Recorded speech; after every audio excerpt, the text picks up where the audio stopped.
Hello friends, welcome to அடா 247 தமிழ். நான் உங்கள் ஆஷிக். ஸோ ரீசெண்டாக எந்த நியூஸ் பேப்பர் எந்த டிவி சேனல் எடுத்தாலும் ஹாட் டாப்பிக்காக போயிட்டு இருக்குது. அதானிக்கு யூஎஸில் அரெஸ்ட் வாரண்ட் கொடுத்துருக்காங்க அப்படிங்கிற இந்த டாபிக் தான் வந்து ஹாட் டாப்பிக்காக போயிட்டுருக்கு. ஸோ இந்த டாபிக் ரொம்ப கன்ஃபியூசிங்காக இருக்காங்க. நிறைய பேர் வந்து எதுக்காக அரெஸ்ட் பண்ணுறாங்க அப்படிங்கிற அந்த காரணம் தெரியாமல் இருக்கீங்க. ஸோ உங்களுக்கு சிம்பிளாக இந்த இஷ்யூ என்ன அப்படிங்கிறத எக்ஸ்பிளைன் பண்ணுறதுக்காக தான் இந்த வீடியோ. ஸோ வீடியோ ஃபஸ்ட்டில் இருந்து லாஸ்ட் வர பாருங்கள். ஸோ இந்த இஷ்யூ வந்து எப்போ ஆரம்பிக்குதுன்னா 2022 ஆரம்பிச்சது. ஸோ 2022 இந்தியாவை சார்ந்த 2 விசில் ப்ளோவர்ஸ் யூஎஸில் போயிட்டு இந்த மாதிரி அதானி மிகப்பெரிய ஊழல் பண்ணியிருக்காரு அப்படிங்கிறதுக்கான ஆதாரத்தை எல்லாத்தையுமே வந்து யூஎஸில் போயிட்டு கொடுக்குறாங்க. ஸோ விசில் ப்ளோவர்ஸ் அப்படிங்கிறவங்க யாருன்னா கவர்மெண்ட்டுக்குள்ளே இருந்துக்கிட்டு கவர்மெண்ட்டில் நடக்கிற ஊழல்கள் அதுக்கப்புறமா அநியாயங்கள் எல்லாத்தையுமே வந்து வெளியே கொண்டு வரவங்களுக்கு பேர் தான் விசில் ப்ளோவர்ஸ். உங்களுக்கு ரொம்ப புரியுற மாதிரி சொல்லணும் அப்படின்னா ரமணா படத்தில் விஜயகாந்த் மற்றும் விஜயகாந்தோடைய ஆட்கள் இருப்பாங்களே, அவங்க தான் வந்து விசில் ப்ளோவர்ஸ். ஓகேவா? ஸோ இந்த 2 விசில் ப்ளோவர்ஸ் என்ன பண்ணாங்க, 2022 யூஎஸில் போயிட்டு இந்த விஷயத்தை பற்றி சொல்கிறாங்க.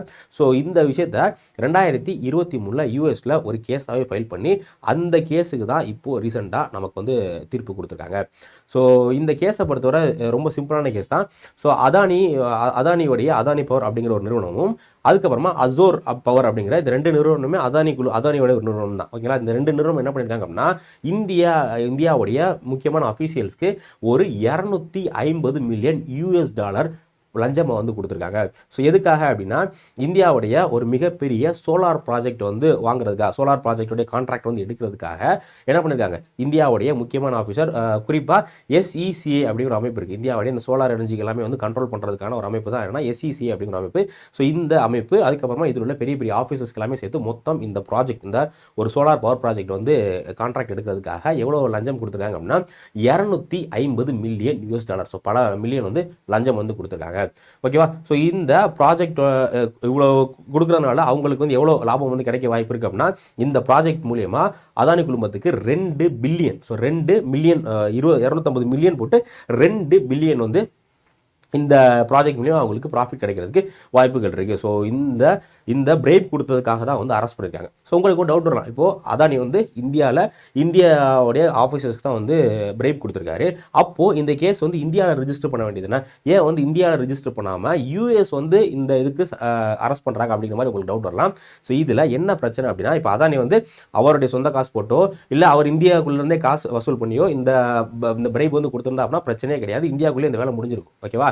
ஆனால் இப்போ என்ன பிரச்சனை அப்படின்னா இந்த ப்ராஜெக்ட், இந்த சோலார் ப்ராஜெக்ட் எடுக்கிறதுக்காக அதானி என்ன பண்ணியிருக்காருன்னா அவருடைய பணம் மட்டும் இல்லாமல் யூஎஸ்ஏல உள்ள நிறைய முதலீட்டாளர்கள், யூஎஸ்ஏல உள்ள நிறைய இன்வெஸ்டர் கிட்ட இருந்து காசு வாங்கியிருக்காரு. ஓகே, யூஎஸ்ஏ மட்டும் இல்லாமல் உலக லெவலில் இருந்து நிறைய இன்வெஸ்டர் கிட்ட இருந்து காசு வாங்கியிருக்காரு. அதில் அதிகமான இன்வெஸ்டர்ஸ் வந்து எங்கே இருக்காங்க அப்படின்னா யூஎஸ்ஏல இருக்காங்க. ஸோ இப்போ இதுதான் வந்து பிரச்சனை.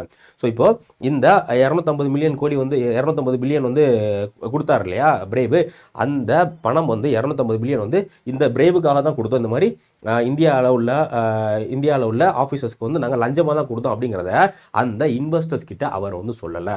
ஓகேங்களா? இன்வெஸ்டர் கிட்ட என்ன யாரெல்லாம் முதலீடு பண்ணியிருக்காங்களோ அவங்க கிட்ட இந்த 250 பில்லியன் வந்து இதுக்காக தான் செலவழிச்சிருக்கோம் அப்படிங்கிற அந்த விஷயம் வந்து சொல்லாமல் இதை வந்து வேற ஒரு விஷயத்துக்கு செலவழிச்ச மாதிரி கணக்கு வந்து காட்டியிருக்காரு. ஸோ இப்போ இதுதான் வந்து பிரச்சனை. 250 மில்லியன் வந்து இதுக்கு தான் பண்ணியிருந்தோம் அப்படின்னு சொன்னால் அது வேறு மாதிரியாக இருக்கும். ஆனால் அவர் என்ன பண்ணியிருக்காரு அப்படின்னா இது வந்து தப்பாக வந்து கணக்கு காட்டியிருக்காரு. ஸோ அப்போது யூஎஸ்ஏவுடைய SEC, நம்ம இந்தியாவில் செபி அப்படின்னு சொல்லிட்டு ஸ்டாக் மார்க்கெட்டை கண்ட்ரோல் பண்ணுறதுக்கான ஒரு அமைப்பு இருக்கு இல்லையா, ஸோ அதே மாதிரி SEC அப்படிங்கிற அமைப்பும் அதானி மேலே வந்து ஆக்ஷன் வந்து எடுத்திருக்காங்க. ஸோ இப்போது இந்த கேஸ்க்காக தான் என்ன பண்ணியிருக்காங்க அப்படின்னா யூஎஸ்ஏ கோர்ட்டு அதானியை அரெஸ்ட் பண்ணுவாங்க. அது மிகப்பெரிய ஊழல். இந்த ஊழல்னால யூஎஸ்ஏவுடைய முதலீட்டாளர்கள் எல்லாமே வந்து பாதிக்கப்பட்டிருக்காங்க. ஸோ யூஎஸ்ஏவுடைய முதலீட்டாளர்களை ஏமாற்றிட்டாரு, ஒரு மிகப்பெரிய ஸ்கேம் வந்து பண்ணிட்டார் அப்படிங்கிறதுக்காக அரெஸ்ட் வாரண்ட் அதானி மற்றும் அதானி குழுமத்தில் உள்ள நிறைய நபர்கள், அதானியோட மருமகன், இந்த மாதிரி நிறைய நபர்களுக்கு இந்த இது வந்து போட்டிருக்காங்க.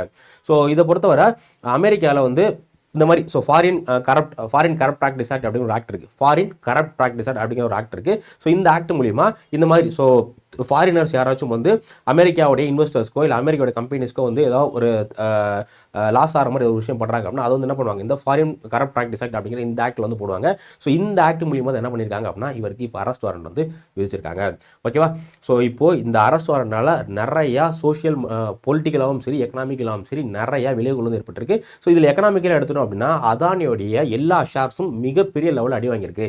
ஸோ அதானி கிட்ட எக்கச்சக்கமான அதானி பவர், அதானி என்டர்பிரைஸ், அந்த மாதிரி நிறைய ஷேர்ஸ் வந்து ஸ்டாக் மார்க்கெட்டில் இருக்குது. ஸோ இந்த எல்லா ஷேருமே பார்த்தீங்க அப்படின்னா 10% 20% வரை இந்த நியூஸ் வந்ததுக்கப்புறமா இந்த அதானியோடைய எல்லா முக்கியமான ஷேர்ஸுமே வந்து 10%லேருந்து 20% வரை வீழ்ச்சி அடைஞ்சிருக்கு.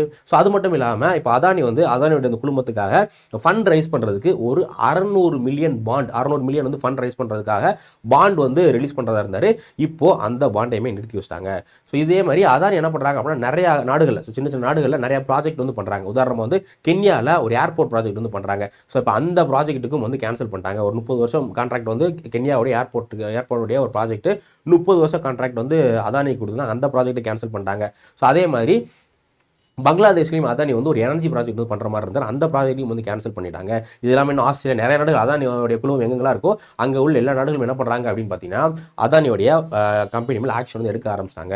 ஸோ இது மட்டும் இல்லாமல் இந்தியாவில் ஆப்போசிஷன் பார்ட்டி என்ன பண்ணுறாங்க அப்படின்னா இதை வந்து ஒரு மிகப்பெரிய இஷ்யூ ஆக்கி ஸோ அதானி அதுக்கப்புறமா செபியோடைய முன்னாள் தலைவர் இவங்க எல்லாத்தையுமே அரெஸ்ட் பண்ண அப்படிங்கிற மாதிரி இந்தியாவுடைய ஆப்போசிஷன் பார்ட்டியுமே வந்து நிறையா ப்ரொடெஸ்ட் வந்து பண்ணிட்டு இருக்காங்க.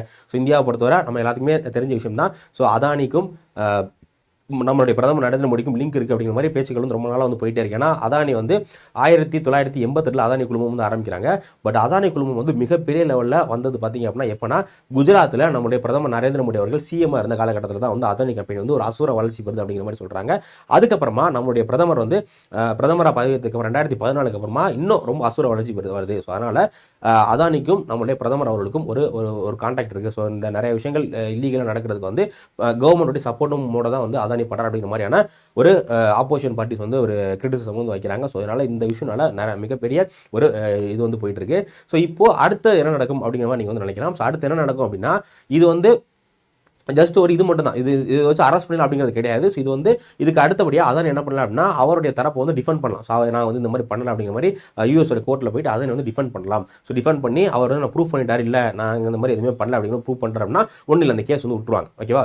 ஸோ அப்படி இல்லைன்னா என்ன நடக்கும் அப்படின்னா இந்த மாதிரி ஒரு நாடு ஒரு நபரை குற்றவாளியை அறிவிக்குது. அந்த குற்றவாளி வேற ஒரு நாட்டில் இருக்கார் அப்படின்னா அந்த குற்றவாளியை அந்த நாடு என்ன பண்ணும், திரும்பி எந்த நாடு வந்து அந்த நபர் மேலே கேஸ் போட்டிருக்கோ அந்த நாடு கொடுக்கணும். ஃபார் எக்ஸாம்பிள் இப்போ அதானி இந்தியாவில் தான் இருக்கார். இப்போ யூஎஸ் வந்து இந்த கேஸ் வந்து போட்டிருக்காங்களா, இப்போது இந்தியாவும் யூஎஸும் வந்து ஒரு சட்டம் 1997 ஒரு அக்ரிமெண்ட் வந்து போட்டிருக்காங்க. அந்த அக்ரிமெண்ட் படி இந்தியாவுடைய குற்றவாளிகள் யூஎஸ்ல இருந்தாலோ இல்லை யூஎஸ் உடைய குற்றவாளி வந்து இந்தியாவில் இருந்தாலும் என்ன பண்ணணும் அப்படின்னா ரெண்டு பேரும் அந்த குற்றவாளியை திரும்பி ஒப்படைக்கணும். இப்போ ஃபார் எக்ஸாம்பிள் அதானி வந்து இந்தியாவில் இருக்கார். அப்போது இந்த 1997 சட்டம் படி பார்த்தீங்க அப்படின்னா அதானியை இந்திய அரசாங்கம் வந்து யூஎஸ் கிட்ட கண்டிப்பாக வந்து ஒப்படைக்கணும். ஸோ இதான் வந்து இன்டர்நேஷனல் அக்ரிமெண்ட்டு. ஸோ இனிமேல் என்ன நடக்க போகுது அப்படிங்கிறத நம்ம பொறுத்து இருந்தால் வந்து பார்க்கணும். ஸோ இந்த இஷ்யூ பற்றி நீங்கள் என்ன நினைக்கிறீங்க? இது உண்மையிலேயே வந்து அது நம்மளுக்கு தப்பு இருக்கா இல்லையா அப்படின்னு நினைக்கிறீங்க கமெண்ட் செக்ஷனில் கமெண்ட் பண்ணுங்கள். ஸோ நம்ம இன்னொரு வீடியோவில் சந்திக்கலாம். ஸோ வேறு இந்த மாதிரி என்ன டாபிக் உங்களுக்கு வீடியோ வேணுமோ அந்த டாப்பிக்கையும் கமெண்ட் செக்ஷனில் கமெண்ட் பண்ணுங்கள். ஸோ நம்ம கண்டிப்பாக அது சம்மந்தமாக வீடியோ போடலாம். தேங்க்யூ.